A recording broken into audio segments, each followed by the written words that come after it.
Mixie జార్లోకి 1 cup Bombay రవ్వ, అలాగే 1 కప్పు ఓట్స్, ఏ ఓట్స్ అయినా పర్వాలేదండి, మీ దగ్గర ఏ ఉంటే వేసేసుకోండి. ఇలా వేసుకున్న తర్వాత ఫస్ట్ మెత్తటి పౌడర్ లాగా ప్రిపేర్ చేసుకుందాం. తర్వాత ఇందులోకి అరకప్పు పెరుగు, అలాగే అరకప్పు వాటర్ యాడ్ చేసేసుకొని మెత్తటి పేస్ట్ లాగా ప్రిపేర్ చేసుకోవాలి. కొంచెం చిక్కగా ఉండేలాగే చూసేసుకోండి, మరి లూజ్గా అయితే మరి ఏం చేసే కాదు. ఫస్ట్ చిక్కగా ఉందనుకోండి, కావాలంటే మళ్ళీ వాటర్ అడ్జస్ట్ చేసుకోవచ్చు. ఇది ఒక బౌల్లోకి వేసేసుకొని టేస్ట్కి తగినంత సాల్ట్ కూడా వేసేసుకొని మిక్స్ చేసేసుకోవాలి. కొంచెం చిక్కగా అనిపించినట్లయితే మిక్సీ జార్లోకి కొద్దిగా వాటర్ వేసేసుకొని కలుపుకొని మనకి మీడియం కన్సిస్టెన్సీ ఉండేలాగా అడ్జస్ట్ చేసుకోవాలి. వాటర్ ఎంత కావాలో చూసుకుంటూ అడ్జస్ట్ చేసుకుంటూ పిండి కలుపుకోవాలి. ఇలా మిక్స్ చేసుకున్న తర్వాత మూత పెట్టేసి ఒక 10 నిమిషాలు సైడ్కి పెట్టేసుకోండి.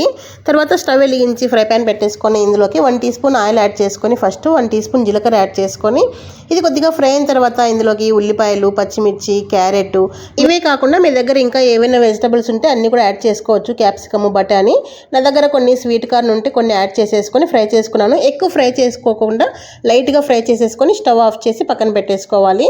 ముందుగా కలుపుకున్న పిండి ఉంది కదా, ఈ పిండిలోకి ఈ వెజిటబుల్స్ అన్ని కొద్దిగా చల్లారిన తర్వాత యాడ్ చేసేసుకొని బాగా మిక్స్ చేసుకోవాలి.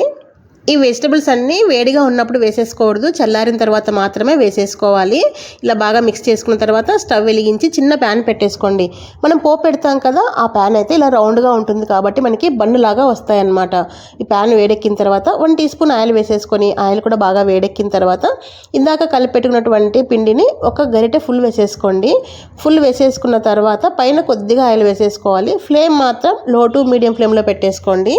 పైన మూత పెట్టేసుకుంటే బాగా ఉడుకుతుందనమాట.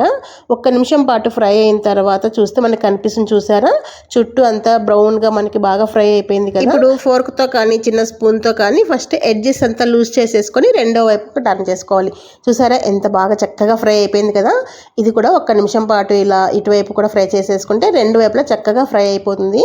మిగతా పిండి అంతా కూడా ఇదే ప్రాసెస్లోనే ఫ్రై చేసుకోవాలి. ఫ్రై చేసేటప్పుడు మాత్రం లో టు మీడియం ఫ్లేమ్లోనే ఫ్రై చేసుకోండి. బాగా చక్కగా ఉడుకుతుంది లోపలంతా కూడా. వెజిటబుల్స్ అన్నీ చక్కగా ఉడికిపోయి చాలా అంటే చాలా టేస్టీగా ఉంటుంది.